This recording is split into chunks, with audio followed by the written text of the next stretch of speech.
Yeah. That you, Superintendent? This is Sergeant Gobble of Little Twining speaking. They're back. My God. Nice day for it, isn't it?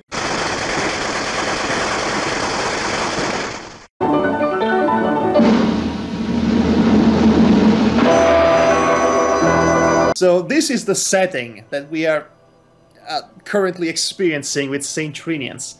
Now it's time to talk about the story. What, we haven't even got to the story yet? No, the story, like I said, the story is insanely complex for this kind of madcap British comedy. Okay, go on then. I'm intrigued to hear this little, complex story. Oh, you might need to take some notes. I don't need notes. I'm a professional. Sure. Okay, so the Sultan of some generic Arabian country sends off his daughter to Saint Trinians in British land. British land. In the British county. He sends her there mostly for convenience sake, because his horses just happen to be training over there for horse racing business. And keep that in mind because it's a central plot point. I already kept that in mind. Inform her mother what I'm proposing, will you? Her mother? My dear girl, look in the files. Parallel to that, the headmistress' twin brother shows up with his own ultra-rebellious and, quite frankly, mobster potential daughter, whom was expelled from the school before, and to be expelled from St. Trinians, that's really saying something. Monica Drew wasn't expelled when she burnt down the gymnasium. The gymnasium was insured. The sports pavilion was not. By the way, the headmistress and the school are in deep financial problems, unsurprisingly. Yes, I'm not surprised either. He convinces his sister to have his daughter enrolled. Now, he has a plan. He knows that the Sultan's daughter is coming to the school, and he wants his daughter, his criminous daughter, which is the real brain of the operation, and she's wicked, let me tell you. She wants his daughter to befriend the Sultan's daughter, so that she could get information to the stats, so to speak, and the speed of the Sultan's horse, which is considered a favorite to win races. He wants that so he can actually put into action his plan to make money through horse racing gambling. Okay? Okay, that all sounds straightforward. Okay. Now, No? now it gets complicated. Okay, so the daughter talks to dad through the phone in a really loud and boastful tone about what's going on with the horse, and of course, some of the freshmen just happens to overhear her. And so, the freshmen of the school, a combination of the freshman and the sophomore, but anyway, the youngest girls, hatch their own plan to make money through horse race gambling. And they involve Flash Harry too in this plan. And eventually even the headmistress herself gets involved in this idea to make money, the money that they need to save the school from bankruptcy, basically. Yeah. That's why we've got to get our money on before the news leaks out. Why? Because the price will drop like a stone when it does. Don't you know anything about racing? So you have all these people coming into this ether of horse gambling. Well, now it gets even better. When the freshmen of St. Trinians get a hold of the information they need for the winning horse, which is the Sultan's horse, they of course are going to bet everything they can to the winning horse. Simultaneously, the twin brother of the headmistress has put his money on another horse, and now they need the Sultan's horse to lose. So his daughter hatched a diabolical plan to actually steal the horse, allowing them to win the race. There is a horse theft, okay? I thought there'd be a death of a horse in this somewhere. There is a horse theft. I won't tell you how it ends, how it all climaxes, but I will tell you this. It involves tribal shields and spears. Oh, right.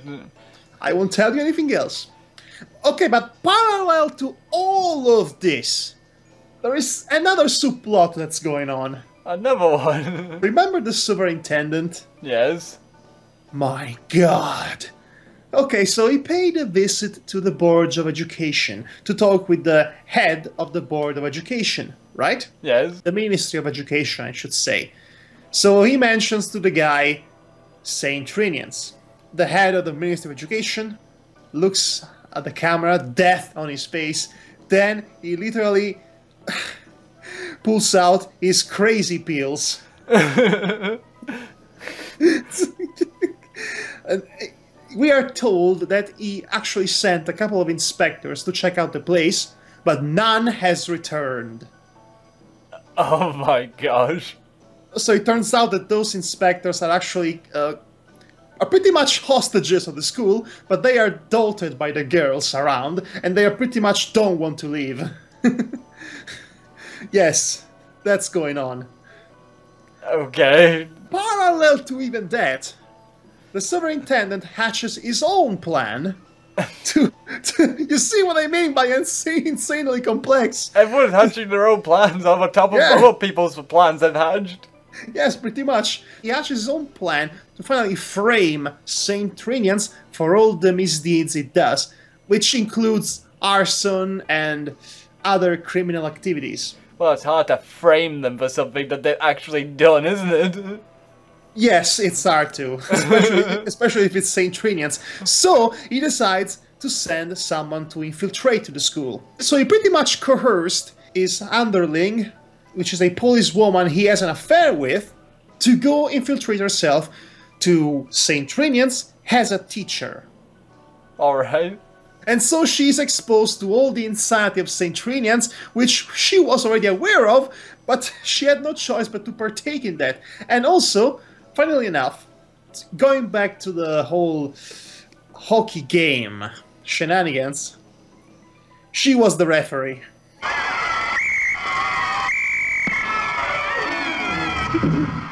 Oh gosh. She was knocked out cold 5 seconds into the game, which was also a plan to have her out of the picture, hatched by the headmistress, because she discovered she was an infiltrated policewoman, in order not to have all the horse race, gambling, charade fumbling down. Okay, this is like, aha, I saw through your plan and I will use another plan to outdo your plan. Pretty much. This is such an unbelievable mess, but it is so funny from start to end. It's unbelievably funny, the kind of funny you wouldn't expect to find from a comedy from 70 years ago. But it holds the test of time quite classily. It has this charm, this madcap, cartoony charm to it that goes over the top whenever it can, and it's delightful to sit through. It makes really this kind of films timeless, this sort of madcap, insane British humor that pretty much plays cleverly on expectations. Again, from start to finish. Can you believe how many things are going on here? How many plot threads? Yes, this plot thread is getting so tangled up that it's like that it's like a shirt gone wrong. And it all circles around an horse race and gambling and money. Well, We've of course. got to have money. Okay, so they will manage to save the school, of course, and resolve their monetary problems. Do anyone want the school saved? Well, the headmistress and the kids want that, because, let's face it, the kind of completely destructive freedom is the kind of environment they won't get anywhere else. Okay, so like I said, every character in this is absolutely hysterical. And you would have to go into detail to see the individual moments in which these actors really shine in the context of the digests. They have fantastic interactions, the timing for each joke is pitch perfect, and there is a fantastic attention to details. I mentioned before the noise of the machine gun you can hear at the beginning of the film, ideally followed up by the visual cue of having the door of the headmistress riddled with bullets. Yes. That's the charming and also the classy part of the Bells of St. Trinians. You often don't see the actual violence, but you know it's there. You know it's there, you know it's happening, and it's funny because you know it's happening, but it's not exactly shown. Yeah, it's basically the implication, and it's show, not tell, sort of deal. The really, really funny part is the reactions. The reactions of the characters involved in this kind of shenanigans. You see the headmistress, who is used to this kind of environmental danger, and she knows all of the traps, where they're placed, everything. She never falls for anything. But at the same time, she gets swept into the mess almost by accident. And she has no choice but going along with whatever is going on, whatever incredible mess is going on. And before you know it, the entire school turns into a freaking civil war between the freshmen and the seniors, with the teachers taking sides. And there is a complete racing service. What have you got in your hair? Honey and flowers. Do you mind putting on your hat? You have the characters discussing whatever craziness is going on in this school, and you have other characters reacting to whatever is being said or whatever is being shown to them. And that really works on a fundamental level as far as comedy goes. And speaking of individual moments of hilarity... Alright.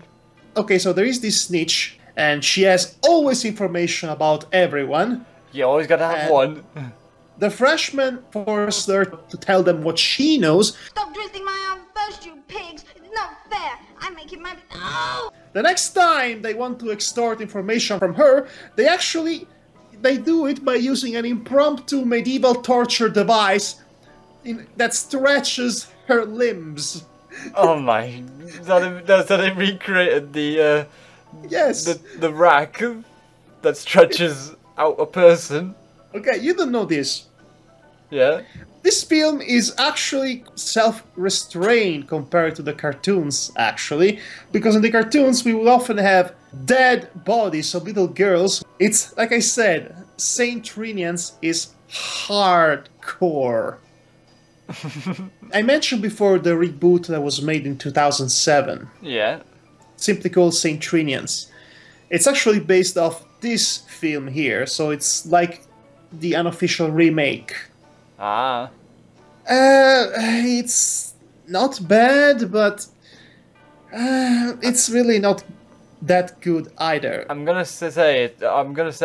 Basically, I think from the feeling I'm getting from you is that it doesn't do the original film justice. What I find charming about the original Bells of St. Trinians is that it's quite timeless as far as comedy and setting goes, in spite of the fact that it's a product of its time, setting-wise, and also satire-wise. It's definitely a product of its time, but it's timeless because of how it presents itself, with its madcap cartoonish comedy and its implied violence more than the shown violence, and the really funny way in which everyone plays the roles and reacts to the madness that they are struck in.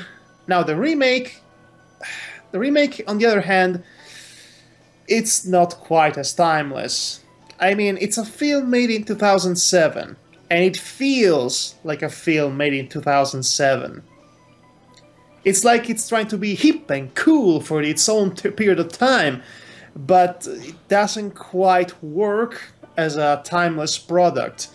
And it's really not even as funny. In fact, the writing pretty much went downhill compared to the witty writing that I experienced from a film from 70 years prior. So that's really saying something sad about the current state of British comedy. Also, another big difference. Yeah. It seems obvious to me that while Bells of St. Trinian was pretty much an adult comedy meant to entertain adults, which is reflected by the fact that the main characters are basically all adults. Yeah. St. Trinians seems a film made for teenagers, which is reflected by the fact that the major characters are all the teenagers that are in that school. Yeah. It seems really dumbed down compared to what St. Trinians had to offer, writing-wise, in previous iterations. this was my first experience with anything St. Trinian's related, and it was a blast for the most part. So really, go watch The Bells of St. Trinian's. It's outstanding. Welcome to St. Trinian's. You'll find us all one big happy family here. You see, in other schools, girls are sent out quite unprepared into a merciless world.